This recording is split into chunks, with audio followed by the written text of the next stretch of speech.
స్క్రిప్ట్లో already return ఉండే అండి. ప్రతి క్యారెక్టర్ ఎలా బిహేవ్ చేయాలి, ఆ మూమెంట్లో ఆ సిచ్యువేషన్లో ఎలా చేయాలంటే స్క్రిప్ట్లోనే ఉండే. కొంచెం నెంబర్ ఆఫ్ క్యారెక్టర్స్ ఓల్డ్ మూవీస్లో మన జంధ్యాల గారు, కృష్ణారెడ్డి గారు, వంశీ గారు నెంబర్ ఆఫ్ క్యారెక్టర్స్తో చేస్తుండే. సో ఆ కైండ్ ఆఫ్ వైబ్లో సెట్ చేద్దాం అట్లా చూడడం ఇష్టం నాకు. చిన్నప్పటి నుంచి సినిమాలు అక్కడి నుంచి వచ్చి మాట్లాడుతుంటారు. నెంబర్ ఆఫ్ క్యారెక్టర్స్ ఒక సీన్ని, ఒక సిచ్యువేషన్ని, ఒక మూవీని రన్ చేస్తూ ఉంటాయి. సో ఆ వైబ్లో నాకు ఫస్ట్ నుంచి చూడడం ఇష్టం. అట్లా అన్ని క్యారెక్టర్స్ అని పెట్టుకొని రాయడం ఇష్టం ఉండే.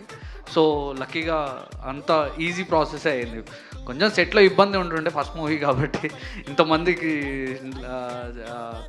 సీన్ చెప్పడము, దాన్ని చేయించుకోవడం అనేది కొంచెం కష్టంగా ఉండే. బట్ నాకు కావాల్సిన టైం అంతా వాసు గారు ఇచ్చారు. ఒకవేళ తీసుకున్నాను బలవంతంగా. విజ్జు ఏంది విజ్జు అంటుండే.